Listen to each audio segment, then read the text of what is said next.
If I could ask for one Christmas gift this year, it would be to get $1 for every time someone says YouTube is broken. It's the gift that keeps on giving. This time, we're talking about YouTube's algorithms. There is a lot of speculation that these algorithms have changed, and the current shitstorm was kicked off by H3 Productions. Ethan made a video discussing some changes he thinks are happening with YouTube, from saying that the algorithms have changed to favor likes and comments. Now, this is just speculation. He referenced one other YouTuber who is growing through this method. I'm not so sure that I fully agree with him on that. I think that when you're asking for a lot of likes, you might actually be growing your video by sharing rather than through YouTube's algorithms. However, he does have a point, and he's not the only YouTuber who's been talking about it. We had DeFranco recap the situation. We had Jacksepticeye talk about the situation.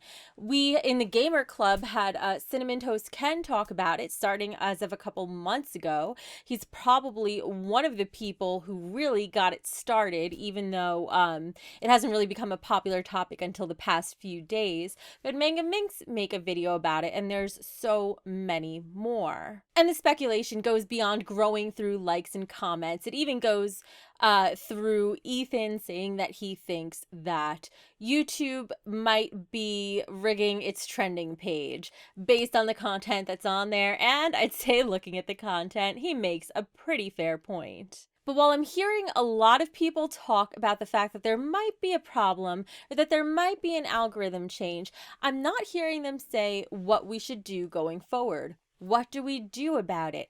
That is what this video is going to be about. First, let's address the elephant in the room, which is that there is a massive sub glitch or change in the subscriber algorithm going on with YouTube right now, where currently, as YouTubers are uploading videos, we're effectively getting punished for it because every time we upload a video, we lose subscribers. I'll show you my numbers, for example. I uploaded one video, lost 257 subscribers. That's a lot for a channel my size. We've also seen with channels like Leafy is Here, granted there's been a lot of controversy surrounding his channel, but still, look at these numbers. They're insane. I haven't seen another channel that's gone through so much drama, losing so much so quickly. It almost reminds me of the Fine Bros. But now let's talk about what this algorithm change actually is. So according to several larger YouTubers who do have access to a lot more data than I do and have been talking amongst each other, it seems like the consensus is that getting more likes and more engagement on your videos, including more comments, is what is boosting you in YouTube's search and in YouTube's recommendation algorithms. Now, I haven't seen any solid proof of this. All I've seen was H3's speculation that another channel is growing that way, so that's how he's assuming every channel is growing, which I don't agree with because, like I said, it might be using the sharing model to grow. The more people who like your video, the more it gets promoted on Twitter or Facebook or wherever they're sharing their likes, which also helps your channel to grow, completely aside from YouTube's algorithms. But let's assume, for the sake of argument, that it's true. How does this impact the type of videos you're going to see on YouTube? Well, generally, the types of videos that get a lot of engagement are the most controversial.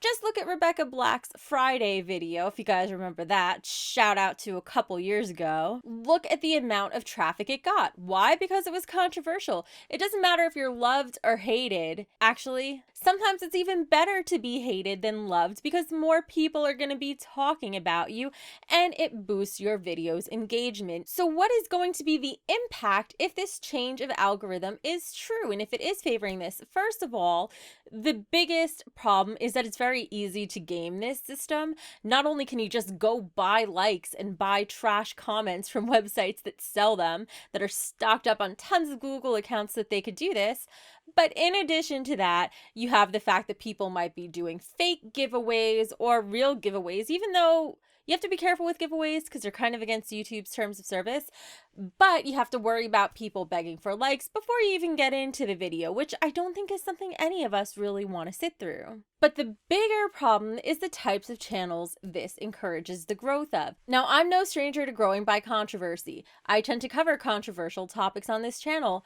and undoubtedly it's part of what helped my own channel to grow. So why would I be unhappy by these changes? Well, you've got to think of the other types of channels it helps encourage to grow.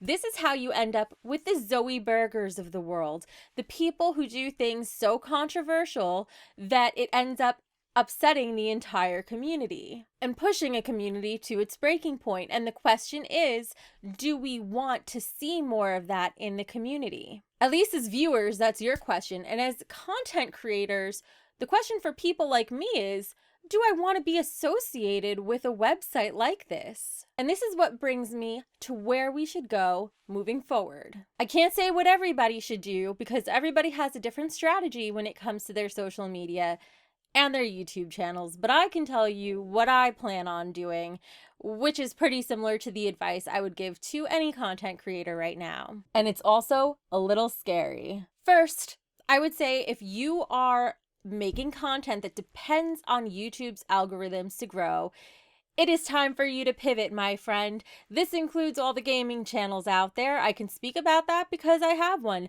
My gaming channel is my main channel. And when I first started that channel, I put blood, sweat, and tears into growing it. We're talking 16 to 18 hours a day of work. And guess what? It's not going to be my main channel anymore. I'm going to do whatever I want with that channel for kicks and giggles, but I am sure as heck not relying on YouTube to help grow it for me through their algorithms. Because gaming content isn't controversial for the most part. You're not going to get tons of comments and likes on gaming content compared to, say, drama channels. And you have to think long term. If you make content like that, what is really your end goal beyond YouTube? Unless you're maybe a Twitch streamer or a live entertainer, I don't think videos on demand of gaming are necessarily going to have a massive audience that they can grow organically if not for YouTube's algorithms. Let's be honest, there is a lot of content on YouTube that's gaming that wouldn't really be watched anywhere else. And if YouTube stops favoring it, that content is gonna go the way of the dodo. So for me personally, this is gonna become my main channel that I focus on, and I'm not gonna rely on YouTube's algorithms to grow. I'll take advantage of them as best I can, which I would recommend to any YouTuber, but I'm personally shifting my strategy to other websites. I'm talking Facebook. That's going to be a big one for me. I'm talking VidMe. I'm going to link to both of them in the description below. Definitely follow me on Facebook. It's actually my personal profile I'll be using that you could follow, get to know me better, and you're going to see special videos that are only going on Facebook from this point forward. And VidMe is a great website to upload to concurrently alongside YouTube because why the heck not? At this point, if you had any loyalty specifically to YouTube, I'd have to ask you why, because YouTube doesn't have any loyalty towards us. And finally, on a more positive note, I'm going to be experimenting more on this channel. This is going to be an update for you guys because, as you know, I've been away for a little while, but I've been watching the changes with YouTube that have been happening from the back burner. I've kept my eye on it. And I really want to start experimenting with my channel. So for December, this is going to be very fun. I'm going to attempt to make a video every single day for you guys. It's going to be a little bit different than the analytical deep dives that I usually do because those just take way too many hours to produce those daily. However, I'm going to be covering news topics that branch out beyond YouTube and messing with different formats and different shooting locations. And it's going to be very different. And I'm very excited to do this with you guys. I'm looking forward to your feedback on that. Now, the question comes to you. What do you think of these changes to YouTube's algorithms? Are you a YouTuber or a content creator that's directly impacted by it and you're considering changing your strategy? And what is your strategy now? Are you a viewer who's concerned that this is going to be impacting your creators and the way you consume content because you're being unsubscribed from the people you enjoy watching and your recommendations are going to start changing? Have you been getting recommended videos that aren't even the sort of videos you usually watch popping up for you on your homepage and on the sidebar of YouTube? Let me know your thoughts on all this. I'll be down in the comments talking with you. And a final word to creators, it's time to diversify. Time to stop relying on YouTube's algorithms. It's the only website that has algorithms like this that can make or break people to this extent.